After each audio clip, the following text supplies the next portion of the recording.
Alhamdulillah, alhamdulillahirabbil alamin. Assalatu wassalamu ala asrofil anbiya'i wal mursalin wa ala alihi washabihi rasulillahi ajmain, amma.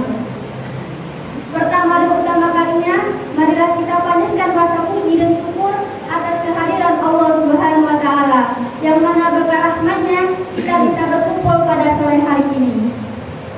Selanjutnya, salawat dengan salam lalu pada bosannya selalu kita curahkan kepada arwah junjungan alam, yakninya Habibana wa Nabiyana Muhammad sallallahu alaihi wasallam, yang mana beliau telah membawa kita dari zaman jahiliyah sampai zaman yang penuh ilmu pengetahuan pada saat sekarang ini. Nah, pada sore hari ini ibu-ibu kabarnya baik semua? Udah bersyukur belum sama Allah? Alhamdulillah ya, kalau udah. Kalau belum, mari kita mengucapkan alhamdulillah atas rasa nikmat yang Allah berikan kepada kita. Alhamdulillah.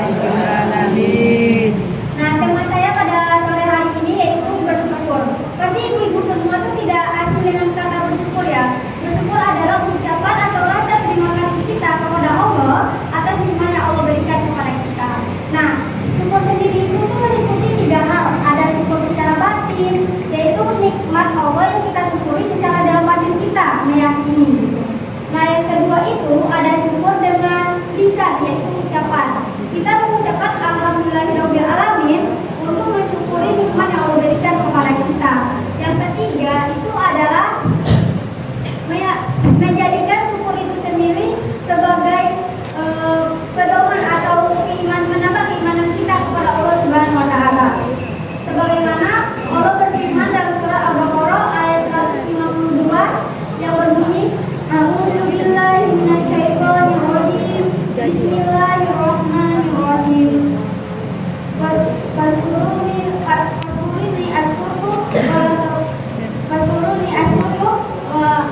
Mau ibu-ibu, saya jadi grogi. Banyak kita nih ibu-ibu di sini ya. Saya ulangi ya. A'udzubillahi minasyaitonirrajim. Bismillahirrahmanirrahim. Wazkuruni azkurkum wazkuruli wala takfurun. Yang artinya jika kamu ingat kepadaku, maka aku akan ingat kepadamu. Bersyukurlah kepadaku dan janganlah engkau ingkar kepadaku. Nah, dari ayat di atas dapat kita ambil kesimpulan bahwa bersyukur dan mengingat Allah itu adalah sebuah kewajiban, dan menjauhi larangan Allah itu adalah sebuah keharusan. Jadi ibu-ibu nih, kalau ada tetangga yang punya beli mobil baru, punya motor baru, punya uang yang banyak, terus habis itu iri, kita tidak boleh iri ibu-ibu. Karena apa?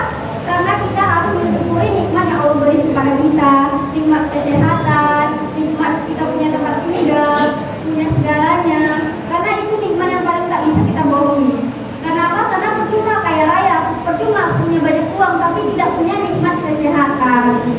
Nanti kita tidak bisa memakai uang, percuma saja gitu. Nah, ada salah satu kisah dari sahabat Nabi SAW, itu namanya adalah Abu Kilabah. Nah, Abu Kilabah ini seseorang yang tangannya udah buntung, kakinya udah buntung, telinganya sedikit tuli, yang bisa cuma berbicara lisan doang. Pada suatu hari itu ada Abdullah bin Muhammad pergi ke suatu daerah, namanya kalau nggak salah itu Ari, salah satu daerah yang ada di Mesir. Nah, pada saat itu dia pergi ke sana, lihat sebuah gubuk di situ. Gubuknya itu kecil, kumuh, paling itu rumah termiskin yang ada di situ ibu. Nah, masuklah beliau ke sana. Habis itu lihat seorang laki-laki yang kakinya tak ada, tangannya tak ada, tapi sambil mengucapkan, Ya Allah, berilah aku ilham agar aku tetap bersyukur kepadamu. Lalu Abdullah bin Muhammad ini bertanya, apa yang kau syukuri wahai saudaraku? Terus Abu Kilabah ini menjawab, niscaya jika Allah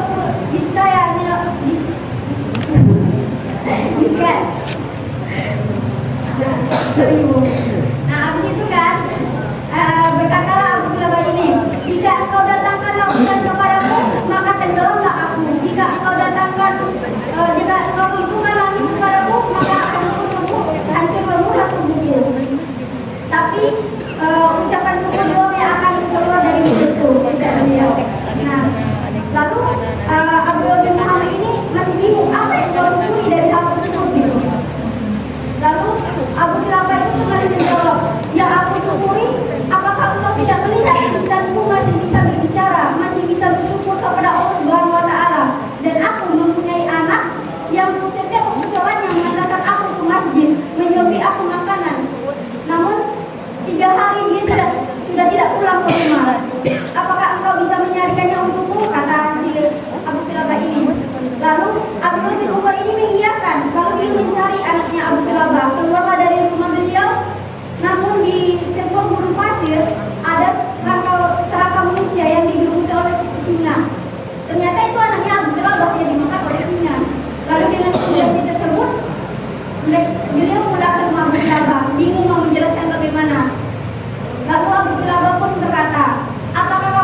Tapi jawaban dari Abu Kilabah tersebut malah mengucapkan alhamdulillah, aku tidak meninggalkan keturunanku yang durhaka kepada Allah. Nah, dari kisah di atas, dari kisah yang kita pelajari yang kita dengar barusan, kita dapat mengambil makna atau mengambil pelajaran bahwa sekecil apapun nikmat yang Allah berikan, bahkan cuma lisan saja yang bisa berbicara kepada Allah, tapi Abu Kilabah tetap mensyukurinya. Kita sebagai hamba yang mempunyai kesehatan, mempunyai tubuh yang cukup, itu harus bersyukur kepada Allah Subhanahu wa taala. Mungkin karena keterbatasan waktu, cukupkan sampai sini dulu. Assalamualaikum warahmatullahi